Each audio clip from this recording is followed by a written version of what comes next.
Hello guys, मैं हूं नीलेश और आज की इस वीडियो में हम सीखने वाले हैं complete CSS grid in one video. Guys, ये वीडियो आपके लिए बहुत ही यूजफुल होने वाली है, तो इस वीडियो को आप स्टार्टिंग से लेके एंड तक जरूर देखिएगा। और साथ में ही मैं आपको एक डेमो भी दिखाने वाला हूं कि सीएसएस ग्रिड का यूज करके हम क्या क्रिएट कर सकते हैं। तो चलिए देखते हैं पहले डेमो। यहाँ पे आते हैं ब्राउजर पे और ये देखिए, ये आपका फर्स्ट लुक है। इसको करते हैं स्क्रॉल और ये देखिए कितना अमेजिंग लेआउट है। सो ये लेआउट हम कंप्लीट सीएसएस ग्रिड का यूज करके क्रिएट कर सकते हैं गाइस। और साथ में ये आपका कंप्लीट रिस्पॉन्सिव लेआउट भी है। तो चलिए इसकी रिस्पॉन्सिवनेस भी चेक कर लेते हैं। इसको ओपन करते हैं स्मॉल डिवाइसेस के लिए। तो ये देखिए, ये आपका कंप्लीट रिस्पॉन्सिव लेआउट भी है। तो सीएसएस ग्रिड का यूज करके हम बहुत ही अमेजिंग लेआउट्स क्रिएट कर सकते हैं। और मैं गारंटी लेता हूँ गाइस, अगर आप इस वीडियो को स्टार्टिंग से लेके एंड तक देखते हो तो ये अमेजिंग लेआउट आप 10 मिनट से भी कम टाइम के अंदर क्रिएट कर सकते हो without writing a single line of media query guys. So time ना वेस्ट करते हुए चलिए करते हैं वीडियो को स्टार्ट।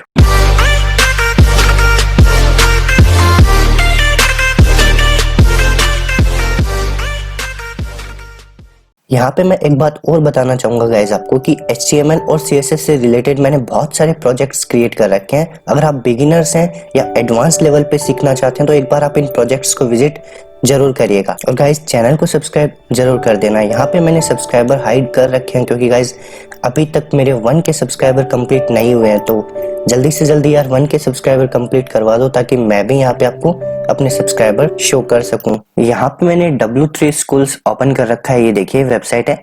यहाँ पे मैं पहले आपको बताना चाहूंगा कि CSS ग्रिड होता क्या है। अगर हमें कोई कॉम्प्लेक्स लेआउट बनाना हो तो उसके लिए हम CSS ग्रिड का यूज करते हैं। हमारी प्रीवियस वीडियो के अंदर मैंने कंप्लीट CSS फ्लेक्स बॉक्स के ऊपर एक ट्यूटोरियल क्रिएट किया था। अब ये देखिए, जो फ्लेक्स बॉक्स होता है वो आपका 1 डायमेंशनल होता है और ये जो CSS ग्रिड होता है वो आपका 2 होता है। वो कैसे देखिएगा गाइस, अगर हमें ये लेआउट क्रिएट करना होता था पहले CSS का यूज करके तो हम फ्लोट्स का यूज करते थे, float left, float right, position elements. तो उससे काफी प्रॉब्लम क्रिएट होती थी अगर उनको हम क्लियर फिक्स नहीं करते थे। तो उसके बाद में फ्लेक्स बॉक्स आया। फ्लेक्स बॉक्स आपका 1 डायमेंशनल होता है। जैसे यहाँ पे देखिए आपकी एक सिंगल रो है और ये आपकी दूसरी रो है। अब जो आपकी सेकंड रो है, इस सेकंड रो के अंदर आपकी अगेन यहाँ पे आपको 2 रो दिखाई दे रही है। तो ये क्या हो गया, आपका एक कॉम्प्लेक्स लेआउट हो गया। तो फ्लेक्स बॉक्स का यूज करके हम ये कॉम्प्लेक्स लेआउट क्रिएट करने जाएंगे तो बहुत ही प्रॉब्लम हमें आने वाली है। उसके लिए CSS ग्रिड बेस्ट ऑप्शन है गाइस। अब देखते हैं CSS ग्रिड वर्क कैसे करता है। तो CSS ग्रिड आपका ग्रिड लाइन पे बेस्ड होता है। तो पहले देखते हैं ग्रिड लाइन क्या होती है। यहाँ पे देखिए guys, the lines between columns are called column lines, यानी कॉलम के बीच में जो आपकी लाइन्स होती है उनको हम कॉलम लाइन्स बोलते हैं। The lines between rows are called row lines. तो देखिए यहाँ पे इसको डिफाइन कैसे करते हैं। जो आपकी लाइन 1 है, ये देखिए वर्टिकल लाइन है, इसको तो हम बोलते हैं कॉलम। तो line 1, line 2, line 3 and line 4, ये जो वर्टिकली लाइन्स होती है इनको हम बोलते हैं column lines. As it is ये जो हॉरिजॉन्टल लाइन है, ये देखिए लाइन 1, लाइन 2, तो इनको हम बोलते हैं रो लाइन्स। तो जो भी आपके ये बॉक्सेस है वो किन से मिलके बने होते हैं, कॉलम लाइन्स और रो लाइन्स। तो ये जो आपका कंप्लीट बॉक्स है ये कितने रोज और कॉलम से बना है, ये देखिए 1 2 3 4, 1 2 3 4। तो ये जो आपका पूरा बॉक्स है, ग्रिड लेआउट है, वो 4x4 का है। थ्योरी का पार्ट काफी ज्यादा हो गया गाइस, तो चलिए हम करते हैं इसका प्रैक्टिकल। उसके लिए आते हैं हमारे एडिटर में। यहाँ पे मैंने देखिए सिंपल सा HTML का स्ट्रक्चर क्रिएट कर रखा है ओनली, और जो CSS वाली फाइल है उसको हमने लिंक कर रखा है। तो ये CSS की फाइल है, ये हमारी की फाइल है। इसके अंदर हमने अभी तक कोई भी कोड नहीं किया है। तो चलिए करते हैं कोडिंग स्टार्ट। यहाँ पे लेते हैं एक कंटेनर। तो मेन टैग ले लेते हैं, आप कोई भी टैग ले सकते हो, हेडर वगैरह जो भी आपको लेना हो आप ले सकते हो। उसके अंदर हम क्रिएट करते हैं हमारे डिव, और डिव को हम यहाँ पे क्लास ऐड कर देंगे box1 एज इट इज। इसके अंदर भी हम लिख देते हैं, देखिए box1। इसको कर लेते हैं कॉपी एंड देन कर लेते हैं पेस्ट। अब इनके कर लेते हैं नेम चेंज, सेव करते हैं और चलिए देखते हैं ब्राउजर पे इसका आउटपुट। तो कॉपी फाइल पास करते हैं, आते हैं ब्राउजर पे और नेक्स्ट टैब इसको पेस्ट। यहाँ पे जूम कर देते हैं ताकि आपको क्लियरली दिखाई दे जाए। तो देखिए box1 box2 अभी कुछ भी स्टाइल हमने इसके अंदर नहीं किया है। तो चलिए थोड़ा सा स्टाइल करते हैं, आते हैं हमारी CSS वाली फाइल में और जो हमारा मेन टैग है उसको स्टाइल करते हैं। यहाँ पे मैं इसकी विड्थ सेट कर देता हूँ 90% और मार्जिन सेट कर देंगे उसका टॉप और बॉटम से 50 पिक्सल, लेफ्ट राइट से ऑटोमेटिक ले ले। अब आपको ये क्लियरली दिखाई दे जाए उसके लिए मैं बॉर्डर ऐड कर देता हूँ 1 पिक्सल सॉलिड और ब्लैक कर देते हैं। सेव करते हैं, ब्राउजर पे आके करते हैं रिफ्रेश। सो ये देखिए ऑटोमेटिक यहाँ पे अपने पास आ चुके हैं। अब क्या करना है, जो हमारे बॉक्सेस हैं इन सबको भी थोड़ा स्टाइल कर लेते हैं और देखिए करते कैसे हैं स्टाइल। यहाँ पे हमने HTML वाली में इनको क्लासेस ऐड करी है, बॉक्स 1 बॉक्स 2 इस तरीके से, तो इनको थोड़ा सा स्टाइल कर लेते हैं। बॉक्स 1 है उसको स्टाइल करते हैं, इसको दे देते हैं हम बैकग्राउंड कलर, तो बैकग्राउंड दे देते हैं रेड एज इट इज। इसको कर लेते हैं कॉपी एंड देन कर लेते हैं पेस्ट। यहाँ पे गाइज मैंने हमारे डिव्स को ओनली बैकग्राउंड कलर ऐड किया है। सेव करते हैं, आते हैं ब्राउजर पे और करते हैं रिफ्रेश। सो ये देखिए हमारे बॉक्सेस सारे आ चुके हैं। ओके कलर दिखाई नहीं दे रहा है, ब्लैक के अंदर ब्लैक मिक्स हो गया है। तो यहाँ पे मेन के अंदर हम कलर कर देते हैं टेक्स्ट का व्हाइट ताकि सबका दिखाई दे जाए। Save and refresh. अब हमें इन बॉक्सेस को कुछ इस तरीके से क्रिएट करना है, ऐसा लेआउट हमें क्रिएट करना है। तो चलिए देखिए कैसे क्रिएट करते हैं। आते हैं हमारे एडिटर में और जो हमारा मेन टैग है इसके अंदर हमें लिखना है डिस्प्ले ग्रिड। सेव करते हैं, आते हैं ब्राउजर पे और करते हैं रिफ्रेश। तो ये देखिए कुछ भी नहीं हुआ, लेकिन अगर हम ऐसा फ्लेक्स बॉक्स के अंदर लिखते थे तो वो ऑटोमेटिक एक रो के अंदर सेट हो जाते थे। अब हमें क्या करना है, अगर CSS ग्रिड हमें यूज करनी है तो देखिए इसके अंदर हमें लिखना होता है ग्रिड टेम्पलेट रोज। पहले मैं आपको दिखा देता हूं। देखिए गाइस आते हैं ब्राउजर पे और यहाँ पे जो आपकी रो है, कितनी रोज है, एक रो और ये दूसरी वाली रो। तो यहाँ पे हमारे पास 2 रो है और कॉलम कितनी है 1 2 एंड 3 कॉलम है हमारे पास और 2 रो है। तो ये पूरा जो लेआउट है इसको हम बोलते हैं ग्रिड के अंदर टेम्पलेट। ये पूरी आपकी एक टेम्पलेट है। तो टेम्पलेट के अंदर हमें रो कितनी चाहिए और कॉलम कितने चाहिए ये हमें डिफाइन करना पड़ेगा। तो आते हैं एडिटर में और यहाँ पे देखिए पहले हमें कॉलम कितने चाहिए, तो 150 के कर देते हैं, 150 पिक्सल के 2 कॉलम्स हमें चाहिए। तो सेव करते हैं और करते हैं अपनी वाली रिफ्रेश। सो ये देखिए 2 कॉलम्स अपने पास आ चुके हैं। इसको थोड़ा जूम आउट कर देते हैं। ओके सो ये देखिए यहाँ पे हमने 2 रो तो क्रिएट कर लिया, लेकिन अब ये जो बाकी वाले हैं कुछ इनको हमने डिफाइन नहीं किया तो अजीब से दिखाई दे रहे हैं। रो के बाद अब हमें क्या डिफाइन करना है, हमें डिफाइन करना है हमारी कॉलम्स कि हमें कॉलम कितने चाहिए। तो देखिए आते हैं एडिटर में और यहाँ पे इसके बाद में लिखते हैं ग्रिड टेम्पलेट कॉलम्स। तो कॉलम हमें 3 चाहिए 150 पिक्सल के, तो 150 150 और 150 पिक्सल। सेव करते हैं, आते हैं ब्राउजर पे और करते हैं रिफ्रेश। तो ये देखिए ऑटोमेटिक हमने इतना लेआउट क्रिएट कर लिया है। लेकिन ये देखिए 150 पिक्सल देने के बाद में ये सारे बॉक्सेस 150 पिक्सल के हो गए और ये जो बाकी का स्पेस है हमें काफी दिखाई दे रहा है, लेकिन इस लेआउट के अंदर बिल्कुल भी एक्स्ट्रा स्पेस दिखाई नहीं दे रहा है। तो उसके लिए हमें क्या करना है, देखें आते हैं एडिटर में। CSS ग्रिड के अंदर एक यूनिट डिफाइन की गई है, वो आपकी फ्रैक्शनल यूनिट, जिसको शॉर्ट में हम FR बोलते हैं। यहाँ पे देखिए जो कॉलम्स के अंदर लास्ट वाला कॉलम है उसकी अगर मैं 150 की जगह कर दूं 1FR। सेव करते हैं, आते हैं ब्राउजर पे और करते हैं रिफ्रेश। सो ये देखिए क्या हुआ, इसने पूरी विड्थ कवर कर ली ऑटोमेटिक, क्योंकि हमने ओनली थर्ड वाले के लिए सेट किया। यहाँ पे देखिए 1FR एज इट इज हम इन दोनों के लिए भी 1FR कर दे तो सेव, आते हैं ब्राउजर पे करते हैं रिफ्रेश। सो ये देखिए ऑटोमेटिक सबको 1FR का जो स्पेस है वो मिल चुका है, सारे इक्वली आ चुके हैं। अब अगर हमें बीच वाले को ज्यादा स्पेस देना हो तो हम क्या करते हैं, ये देखें आते हैं वापस एडिटर में 1 की जगह 2 कर देते हैं, सेव एंड रिफ्रेश। ये देखें ये 2FR का हो चुका है। तो इस तरीके से हम इनको सेट कर सकते हैं। अब देखिए एक चीज और मैं यहाँ पे आपको बताने वाला हूँ, अगर आपको सबकी यूनिट सेम रखनी है यानी सबको हमें 1FR ही करना है तो उसके लिए हम इतना कोड क्यों लिखते हैं। यहाँ पे हम इतना भी लिख सकते हैं, देखिए रिपीट, हमें लिखना है बस रिपीट और कितने कॉलम है 3 कॉलम है चाहिए हमें और सारे कितने हो 1FR के। हम एक लाइन के अंदर भी लिख सकते हैं। सेव, आते हैं ब्राउजर पे और करते हैं रिफ्रेश। सो ये देखिए सारे कॉलम आपके 1FR के हो चुके हैं, 3 कॉलम। सेम हम रो के लिए भी कर सकते हैं। यहाँ पे देखिए 150 हमने 2 टाइम्स लिखा है, इसको मैं लिख दूंगा रिपीट और रिपीट में हम लिख देंगे कितने चाहिए रो, 2 रो चाहिए और वो कितने की होनी चाहिए आपकी 150 पिक्सल की। इतना हमने लिख दिया। ये देखिए सेव, आते हैं ब्राउजर पे करते हैं रिफ्रेश। तो यहाँ पे कोई भी चेंजेस इसके अंदर हमें नहीं मिला और हमारा कोड भी थोड़ा शॉर्ट हो चुका है। अब नेक्स्ट चीज इसके अंदर हम देखते हैं, देखिए कि ये जो आपके कॉलम्स है इनके बीच में अगर आपको गैप देना हो, ये जो रो है इसके बीच में अगर गैप देना हो तो उसके लिए हम क्या करते हैं, देखिए आते हैं एडिटर में और यहाँ पे मेन के अंदर हम लिखते हैं ग्रिड रो गैप 20 पिक्सल का। तो सेव करते हैं, आते हैं ब्राउजर पे, करते हैं रिफ्रेश। सो ये देखिए रो के बीच में आपको 20 पिक्सल का गैप दिखाई दे जाएगा। एज इट इज हमें कॉलम्स के बीच में गैप देना हो तो उसके लिए क्या करते हैं, देखिए आते हैं एडिटर में और यहाँ पे हम लिख देते हैं ग्रिड कॉलम गैप और उसको कर देते हैं 20 पिक्सल, सेव एंड रिफ्रेश। सो ये देखिए रोज एंड कॉलम के बीच में आपको गैप दिखाई दे जाएगा। अब एक चीज और मैं यहाँ पे आपको बता रहा हूँ कि इसको अगर हमें शॉर्ट में लिखना हो, जैसे कि यहाँ पे देखिए आपका रो और कॉलम का गैप दोनों इक्वल है तो हम इसको एक लाइन के अंदर भी लिख सकते हैं। सो वो हम लिखते हैं ग्रिड गैप और ग्रिड गैप यहाँ पे मैं दे दूंगा 20 पिक्सल और इन ऊपर वाले को दोनों को कर देते हैं कमेंट आउट। आते हैं ब्राउजर पे और करते हैं रिफ्रेश।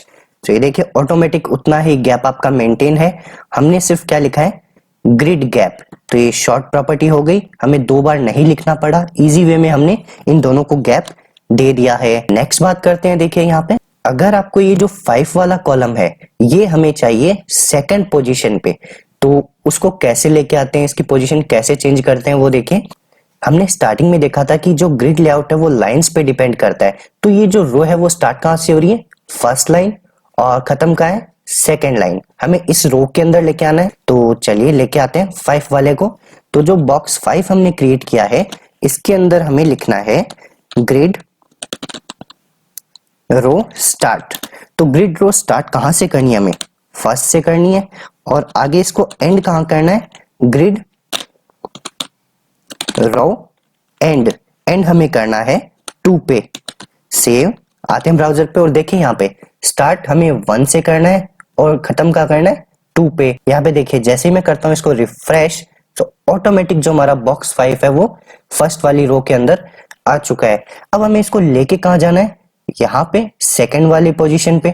तो ये देखिए अब हमें कॉलम की सेटिंग करनी है। कॉलम कौन सा है, देखिए line 1, line 2, line 3 and line 4। तो ये जो बॉक्स है वो कौन से कॉलम में, कौन से लाइन के बीच में आ रहा है, ये आ रहा है आपका सेकंड और थर्ड। ठीक है, तो हमें ये कॉलम कहां से स्टार्ट करना है, सेकंड से स्टार्ट करना है, थर्ड पे एंड करना है, थर्ड लाइन पे। तो चलिए आते हैं एडिटर में और यहाँ पे लिखते हैं, देखिए ग्रिड कॉलम स्टार्ट कहां से करना है, सेकंड वाली पोजीशन से स्टार्ट करना है और ग्रिड एंड कहां करना है, थर्ड नंबर पे एंड करना है। सेव करते हैं, आते हैं ब्राउजर पे और करते हैं रिफ्रेश। ऑटोमेटिक आपका जो बॉक्स 5 है वो इस पोजीशन पे आ चुका है। आई थिंक आपको पोजीशन करना आ गया होगा। अब नेक्स्ट हम देखते हैं इसको स्पैन करना, यानी ये जो बॉक्स 5 है इसको मैं चाहता हूं ये कंप्लीट विड्थ कवर कर ले, यानी यहां से लेके एंड तक आ जाए। तो ये इसका जो कॉलम है वो कहां से स्टार्ट करना है, ये देखिए 2, 3 एंड 4। तो इसको एंड कहां पे करना है, हमें 4 पे एंड करना है। आते हैं एडिटर में और देखिए यहाँ पे मैं 3 की जगह कर देता हूं 4, सेव एंड रिफ्रेश। तो ये देखिए ऑटोमेटिक आपका जो बॉक्स 5 है वो एंड तक आ चुका है। देखिए गाइस यहाँ पे मैं आपको बॉक्स को एंड तक ले जाने के लिए 2 अमेजिंग सीएसएस ट्रिक्स बताने वाला हूँ, वरना कब तक आप यहाँ पे बॉक्सेस काउंट करते रहोगे, कॉलम काउंट करते रहोगे। तो बहुत ही इजी वे में हम इनको स्टाइल कर सकते हैं। देखिए आते हैं एडिटर में और सबसे पहले यहाँ पे हमने जो 2 लाइंस लिखी है बड़ी बड़ी, इनको एक बार करते हैं कमेंट आउट। अगर हमें इनको स्टाइल करना हो तो इतना बड़ा हमें लिखने की जरूरी नहीं है, लेकिन फिर भी मैंने आपको डिटेल में बताया है कि एक भी प्रॉपर्टी मिस ना हो सीएसएस ग्रिड से रिलेटेड। यहाँ पे लिखते हैं हम ग्रिड रो, और रो हमें कहाँ से स्टार्ट करनी है, 1 से स्टार्ट करनी है और एंड कहाँ पे करनी है, 2 पे। तो 1 से लेके 2 तक हम इस तरीके से लिख सकते हैं। और कॉलम कहाँ तक चाहिए, तो ग्रिड कॉलम हम ऐसे लिख देंगे और कॉलम हमें कहाँ तक चाहिए, 2 से लेके 4 तक। ठीक है, सेव करते हैं, आते हैं ब्राउजर पे और करते हैं इसको रिफ्रेश। सो ये देखिए सेम लेआउट है, कोई भी इसमें चेंजेस हमें नहीं मिला है। सो हम 2 लाइन के अंदर छोटे से में भी लिख सकते हैं। अगेन एक ट्रिक और मैं बताता हूँ, आपको कॉलम लास्ट तक चाहिए, उसके लिए हम यहाँ पे क्या कर सकते हैं, -1 भी लिख सकते हैं। सो -1 से होगा क्या, सेव एंड रिफ्रेश। सो ये देखिए जो बॉक्स 5 है वो ऑटोमेटिक एंड तक ही है आपका अभी भी। चलिए नेक्स्ट ट्रिक और बताता हूं मैं आपको। यहाँ पे हम -1 की जगह स्पेन भी लिख सकते हैं।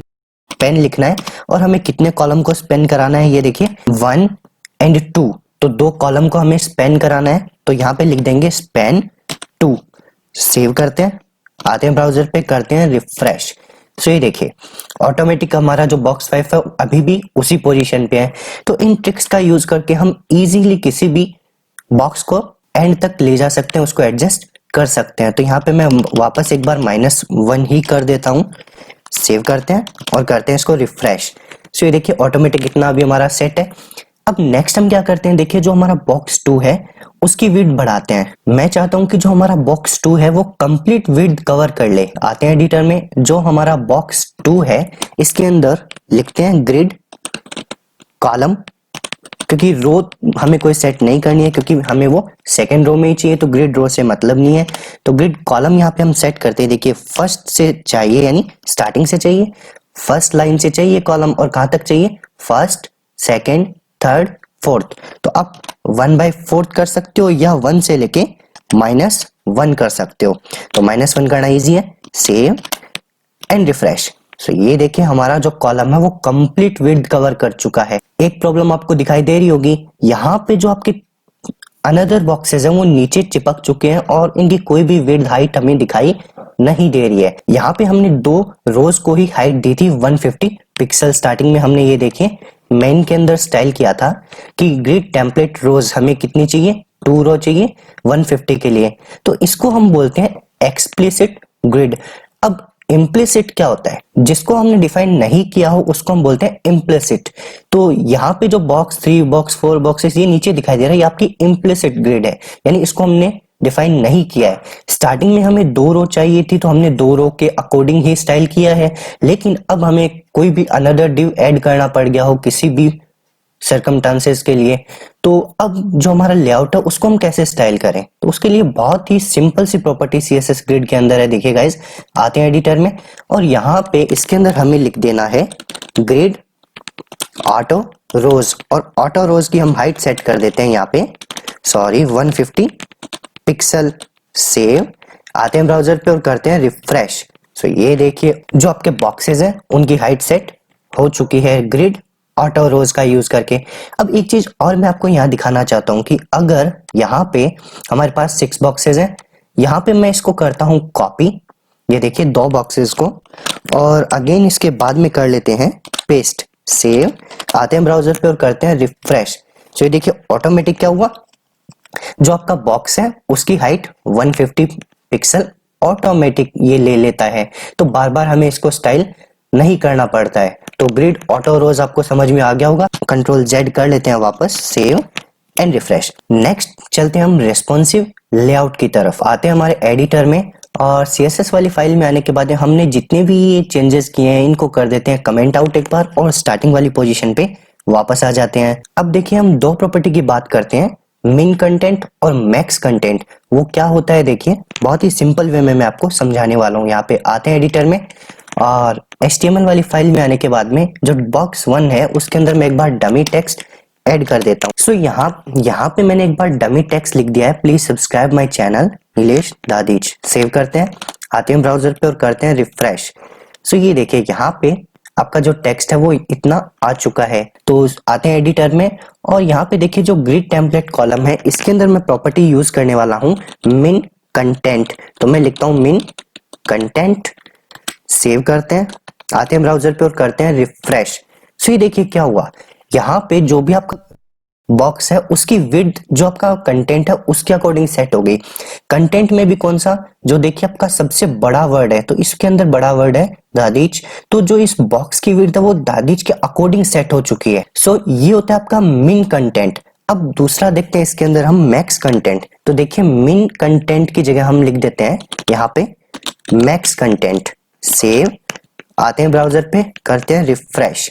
सो ये देखिए मैक्स कंटेंट से क्या हो रहा है, जितना आपका कंटेंट है वो सारा हमें एक लाइन के अंदर दिखाई दे रहा है। मिन कंटेंट और मैक्स कंटेंट दोनों आपको आई थिंक समझ में आ गए होंगे कि क्या होता है। सो अब यहाँ पे देखते हैं हम min max property CSS grid की, वो क्या होती है, बहुत ही सिंपल वे में मैं आपको समझाने वाला हूँ गाइस। यहाँ पे हमें लिख देना है मैक्स और ब्रैकेट स्टार्ट। इसके अंदर हमें लिखना है कि जो बॉक्सेस हैं हमारे, जो बॉक्स है उसकी मिनिमम विड्थ हो जाए 150 पिक्सल और मैक्सिमम रहे 250 तक, यानी 150 के बाद में वो छोटा ना हो। ये हम फर्स्ट वाले कॉलम के लिए कर रहे हैं, तो यहाँ पे 2FR रहने देते हैं। फर्स्ट वाले को हमने यहाँ पे स्टाइल कर दिया है। सेव करते हैं, आते हैं ब्राउजर पे और करते हैं रिफ्रेश।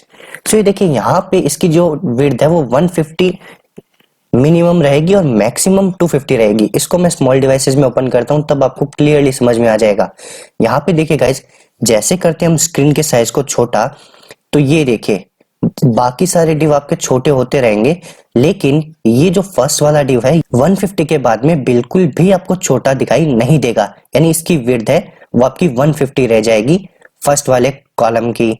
ठीक है, तो आई थिंक इतना आपको समझ में आ गया। लेकिन जो आगे वाले बॉक्सेस हैं वो काफी छोटे हो रहे हैं, तो ये रिस्पॉन्सिव लेआउट तो आपका नहीं बना। तो रिस्पॉन्सिव बनाने के लिए अब हमें नेक्स्ट क्या करना है, देखिए इसके अंदर यहाँ पे गाइस हमें सारे डिव्स को रिस्पॉन्सिव बनाना है, यानी सबकी विड्थ सेट कर देनी है 150। तो देखिए आते हैं एडिटर में और यहाँ पे एक बार हम करते हैं इसको रिमूव और मैं लिखूंगा रिपीट। और रिपीट क्या करना, हमारे पास स्टार्टिंग में 3 कॉलम्स थे, ठीक है, 1FR के, और इसके अंदर मैं लिख दूंगा मिन मैक्स, सबकी मिनिमम और मैक्सिमम विड्थ हो जाए 150 पिक्सल मिनिमम और मैक्स हो जाए 200 पिक्सल की। इतना हमने लिख दिया है। सेव करते हैं, आते हैं ब्राउजर पे, करते हैं रिफ्रेश। सो ये देखिए क्या हो रहा है, यहाँ पे जितने भी आपके डिव्स हैं उन सबकी मिनिमम 150 है और मैक्सिमम आपकी 200 है, यानी 150 के बाद में ये आपके बिल्कुल भी छोटे नहीं हो रहे हैं। ये देखिए इसके बाद में बिल्कुल भी आपके डिव्स छोटे नहीं हो रहे। लेकिन रिस्पॉन्सिव लेआउट बनाने के लिए हमें क्या चाहिए कि जैसे ही इनकी हाइट छोटी हो जाएगी आपके 1 बाय 1 ब्लॉक में हमें दिखाई देने चाहिए। आते हैं एडिटर में और 3 की जगह लिख देंगे हम यहाँ पे ऑटो फिल। सेव करते हैं, आते हैं ब्राउजर पे और करते हैं रिफ्रेश। सो ये देखिए ऑटोमेटिक ये आपके एडजस्ट हो चुके हैं। जैसे इसकी स्क्रीन की साइज बड़ी होती है, ये देखिए छोटी करने पे ऑटोमेटिक एडजस्ट हो रहेंगे। नेक्स्ट ऑटो फिल की जगह हम यूज करते हैं ऑटो फिट। ऑटो फिल और ऑटो फिट दोनों सेम ही होते हैं गाइस, लेकिन हम ज्यादातर ऑटो फिट यूज करते हैं। इसको करते हैं सेव, आते हैं ब्राउजर पे और करते हैं रिफ्रेश। तो ये देखिए कोई भी इफेक्ट इसके अंदर नहीं हुआ है, क्योंकि दोनों ये सेम वर्क करते हैं। ये देखिए अगेन। सो गाइज ये वीडियो आपको कैसी लगी कमेंट में मुझे जरूर बताइएगा, और इस वीडियो से रिलेटेड जो भी आपके डाउट्स हो आप मुझसे कमेंट सेक्शन में पूछ सकते हो गाइज, और इस वीडियो को लाइक एंड शेयर जरूर करिएगा।